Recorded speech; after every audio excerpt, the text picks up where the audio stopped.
So hello guys, let's do question number 13 and question number 14 which are from organic chemistry paper 2 more than one correct options। इसके पिछले video में हमने बात करी है question number 6, 7 and 8, those were numeric type organic chemistry paper 2।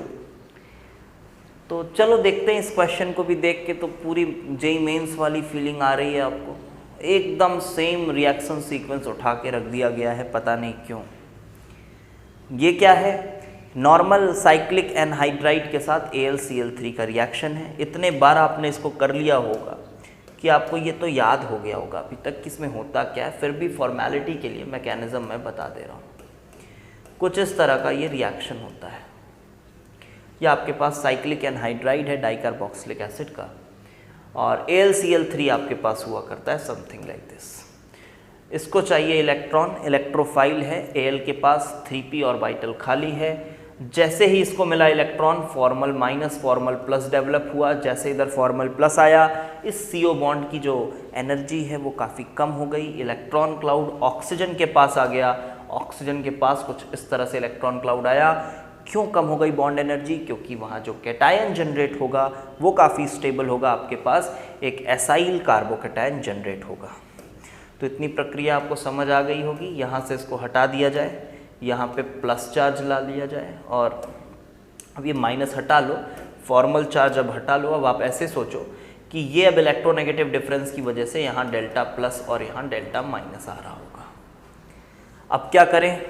अब ये electrophile है, प्योर इलेक्ट्रोफाइल। आप इसको बेंजीन रिंग पे लगाओगे और जब एरोमेटिसिटी वापस चाहिए, बेसिक रिएक्शन मैकेनिज्म है ESR मैकेनिज्म, जब आप इसको इसमें कनेक्ट करोगे फिर आपके यहाँ पे कार्बोकैटायन फॉर्मेशन होगा। फिर जब हाइड्रोजन को निकालने की बारी आएगी तो ये जो O माइनस है ना, यही इस हाइड्रोजन को निकाल के एरोमेटिसिटी को वापस देगा। सिंपल सी बात है, कोई बड़ी बात नहीं। तो आप AlCl3 हटा देंगे और इस तरह से आपको जो मिलेगा P वो कुछ ऐसा होगा, बेंजीन रिंग, साथ ही में CO, देखो ये वाला CO, फिर 2 कार्बन और COOH, 2 कार्बन और फिर COOH, कुछ इस तरह से। This is your P। Zinc amalgam HCl, बिल्कुल क्लेमेंजन रिडक्शन। और ये CO को हटा के ये Q जो है आप ऐसा बना दोगे। ऐसे क्वेश्चंस देख के बड़ा दुख होता है, लेकिन क्या बताएं। OH स्पेशली जेई एडवांस के पेपर में। फिर SOCl2 है, टिपिकली यहाँ से आप OH हटाइए, Cl लगाइए। लग रहा है ये बोर्ड का पेपर सॉल्व हो रहा है। यहाँ पे आया Cl, फिर AlCl3 है, फिर से आप इसको हटाइए, कैटायन बनाइए, यहाँ लगा दीजिए तो आपको मिलेगा S और ये S कुछ इस तरह का है, समथिंग लाइक दिस। फिर जिंक अमलगम कर दीजिए आप तो आपके पास एक हाइड्रोकार्बन मिलेगा, समथिंग लाइक दिस। ठीक है, देखो ऑप्शंस कुछ अच्छा है क्या, देखते हैं।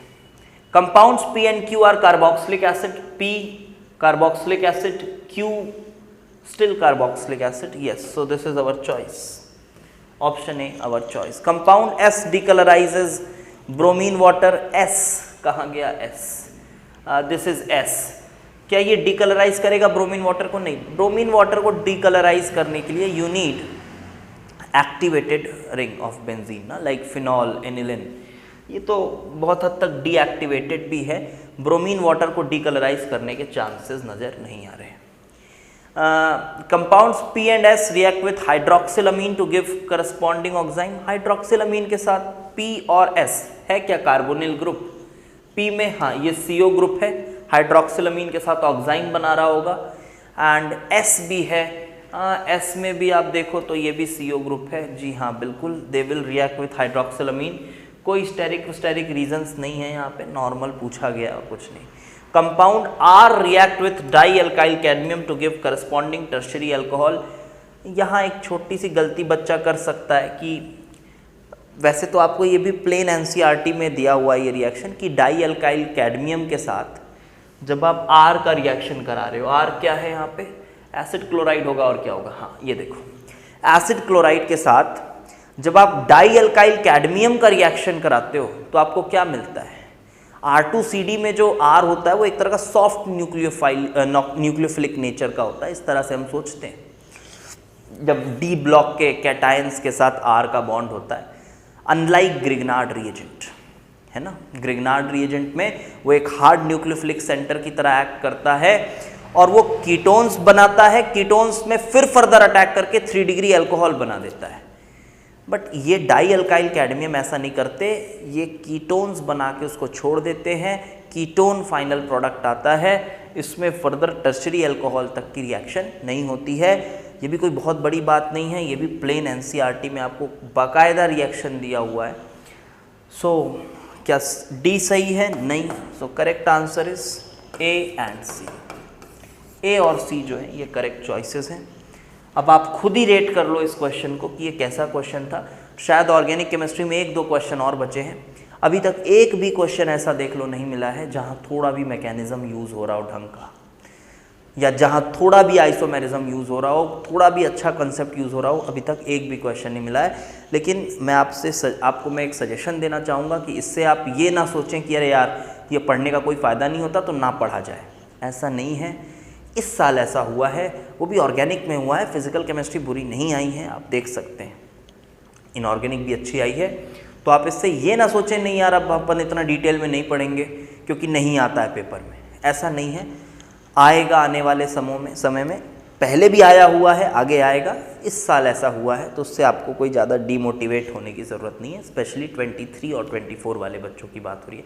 खैर 24 वाले बच्चे जो है अभी ऑर्गेनिक, तो अभी उनको जीओसी का भी स्वाद नहीं मिला होगा, तो अभी उनको खास कुछ समझ में नहीं आएंगी बातें, ठीक है।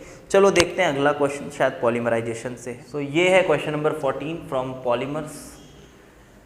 पूरा फैक्चुअल है, आप एनसीईआरटी की लाइंस अगर आपने पढ़ी हुई है तो आपको बन जाएगा, इसमें एक्सप्लेन करने का कुछ नहीं है। फॉर्मेलिटी के लिए आपको आंसर बता दे रहा हूँ बस। Polymerisation of chloroprene gives natural rubber, नहीं, नियोप्रीन के पॉलीमराइजेशन से मिलता है।